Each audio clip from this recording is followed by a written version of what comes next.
Good evening. This is Akashvani. I am Manoj Singh Rana with the news at 9.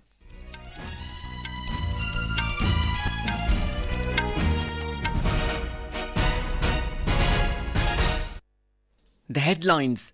Prime Minister Narendra Modi says India's startup ecosystem is flourishing at unprecedented pace, backed by innovative spirit of country's youth power.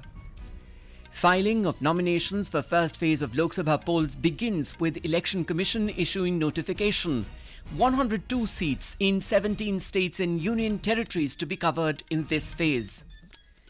India test fires first indigenously made 1500 HP engine for main battle tank.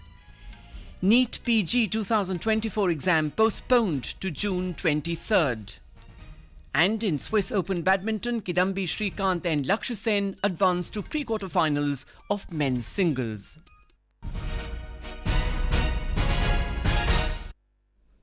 Prime Minister Narendra Modi has said India's startup ecosystem is flourishing at an unprecedented pace, backed by the innovative spirit of country's youth power.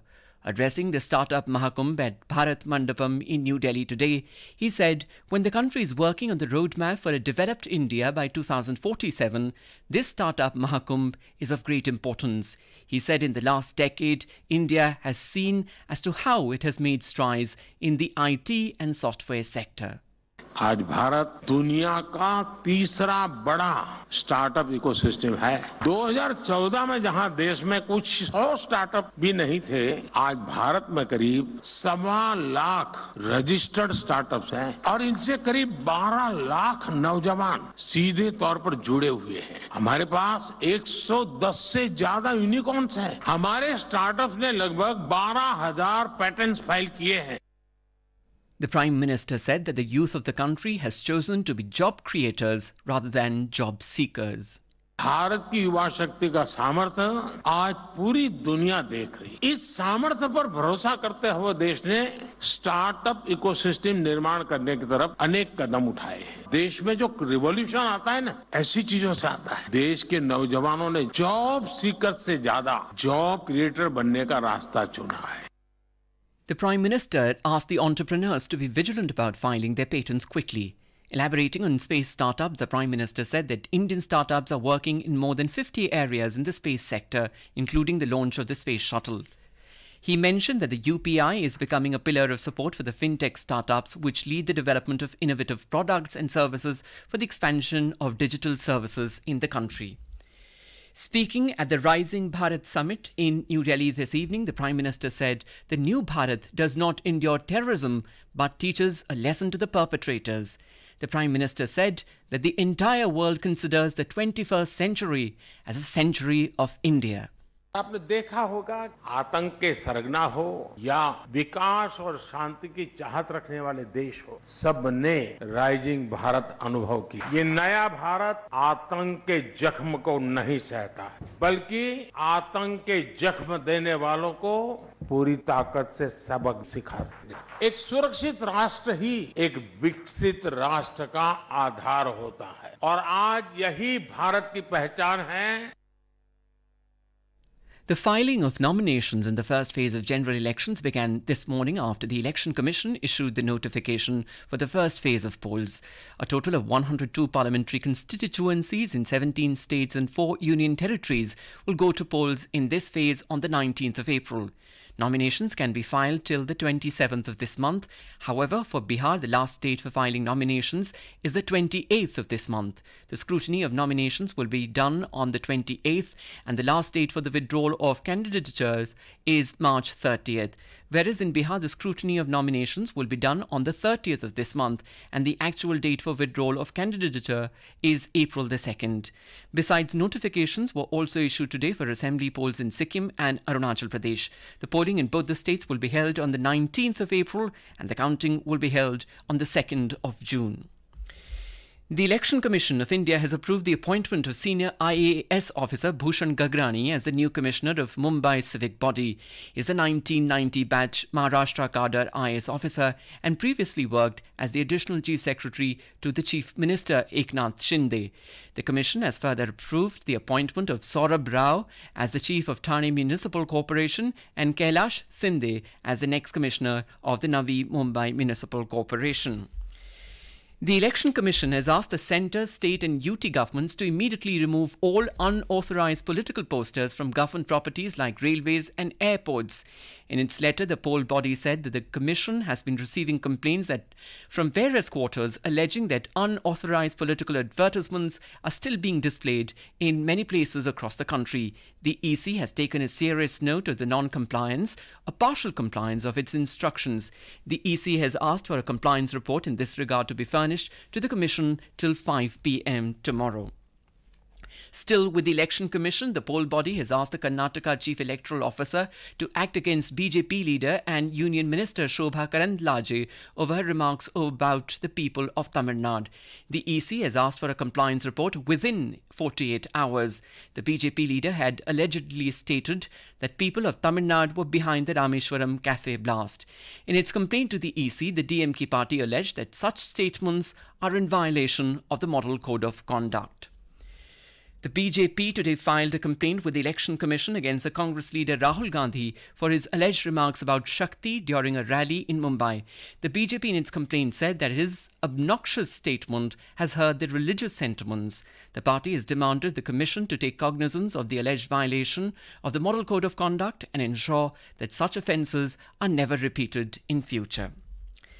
In Tamil Nadu, former Telangana Governor Tamilisai Soundarajan, who resigned from her post, has rejoined the BJP and is likely to contest the polls. Speaking to the media in Chennai today, State BJP President K. Annamalai said that this would strengthen the party in the state. DMK President and State Chief Minister M.K. Stalin released a manifesto and announced the candidates for the 21 constituencies in Tamil Nadu. The manifesto has several objectives, including curtailing the powers of the governor by removing Article 361, which grants additional powers. The manifesto said NEET, Uniform Civil Code, and the Citizen Amendment Act would not be implemented in the state along with the One Nation, One Election policy. In our ongoing series focusing on state profiles during the Lok Sabha elections, we'll now present details regarding Jammu. A report from our Jammu correspondent.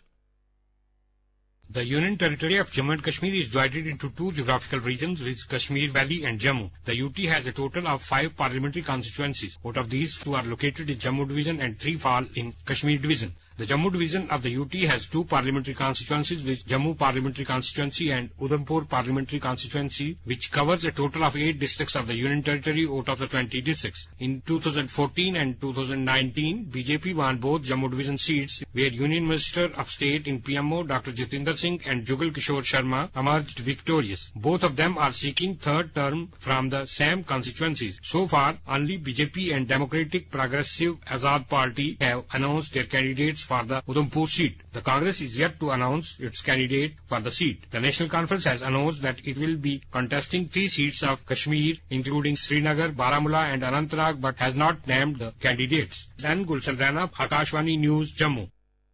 The Directorate of Income Tax Investigation, Delhi, has set up a 24/7 control room and toll-free mobile number 9868168682 in connection with the general elections. The vigil through the control room will help to check suspicious movement and distribution of cash, bullion and other valuables within the Delhi NCT. The control room will be functional during the entire period of the Model Code of Conduct in the national capital. This is Akashvani giving you the news. For quick news updates around the clock, follow us on our Twitter handle at AIR News Alerts.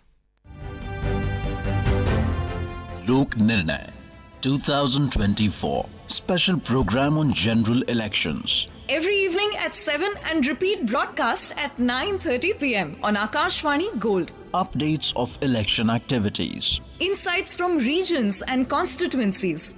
Experts' opinion and analysis. In the world's largest festival of democracy, Stay tuned for Lok Prasarak ke saath Lok Nirnay 2024.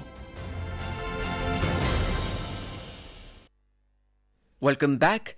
India's first indigenous 1500 horsepower engine developed for the country's main battle tank by the public sector BEML was tested today at its Mysuru division in Karnataka. Our correspondent has filed this report.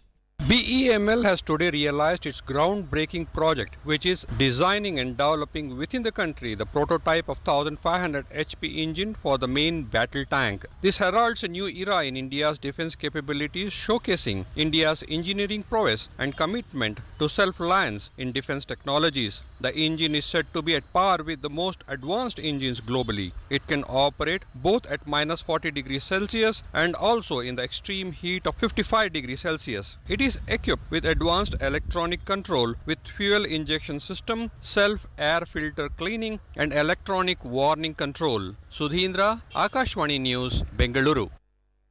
NEET PG exam, which was earlier scheduled for 7th July, will now be conducted on 23rd of June. The National Medical Commission said that the cut-off date for completion of internship for NEET PG will remain unchanged to 15th of August. While the results will be declared on the 15th of July, the academic session will start on the 16th of September.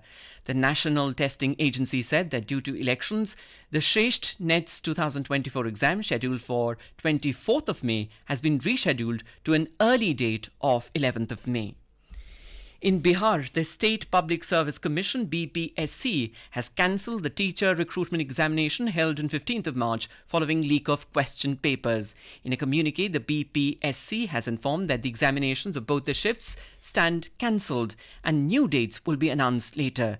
The Economic Offence Unit EOU of the Bihar Police had busted an organised gang related to a question paper leak in Hazaribagh, Jharkhand on the next day of examination. The police had arrested 270 aspirants and recovered question papers of the examination. The EOU has also arrested the mastermind of the question paper leak scam.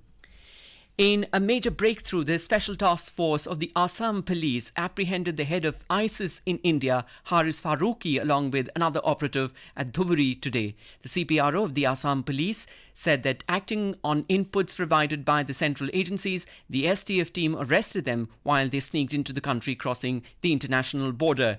They've been taken to Guwahati for questioning. In Pakistan, 7 armed attackers were shot dead by security forces after they attacked the Gwadar port complex in Balochistan province today. Earlier, multiple blasts and gunfire had been reported at the site. Local media reported that Mujib Brigade of the Balochistan Liberation Army has claimed responsibility for the attack.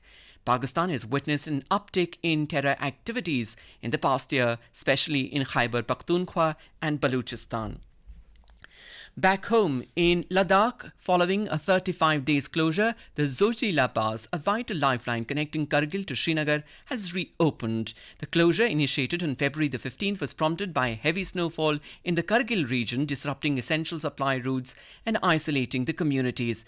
The timely reopening brings relief to residents just in time for the holy month of Ramadan, as they await crucial supplies and provisions. In Swiss Open Badminton, Indian star shuttler PV Sindhu has advanced into pre-quarters of the women's single category with a comfortable win over the Thai player Pi Cheong Wong in straight sets 21-12, 21-13 in Switzerland today.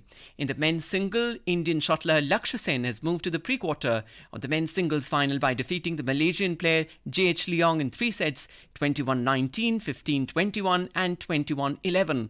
In another match, Indian player Kidambi Srikanth has entered into the pre-quarter final. He clinched the match against Taiwanese player TW Wong in straight sets 21-17 and 21-18. Earlier in the men's doubles, the Indian pair of Hariharan Amsa Karunan and Ruben Kumar Reti Sabapati also reached in pre-quarter final. In women's doubles, the Indian pair of Priya Kochimbam and Shruti Mishra defeated the Taiwanese pair of Wai Huang and Ti Liang in straight sets. And now, before we end the bulletin, the headlines once again. Prime Minister Narendra Modi says India's startup ecosystem is flourishing at unprecedented pace, backed by innovative spirit of country's youth power. Filing of nominations for first phase of Lok Sabha polls begins with Election Commission issuing notification. 102 seats in 17 states and union territories to be covered in this phase. India test fires first indigenously built 1500 HP engine for main battle tank. NEET PG 2024 exam postponed to June 23rd.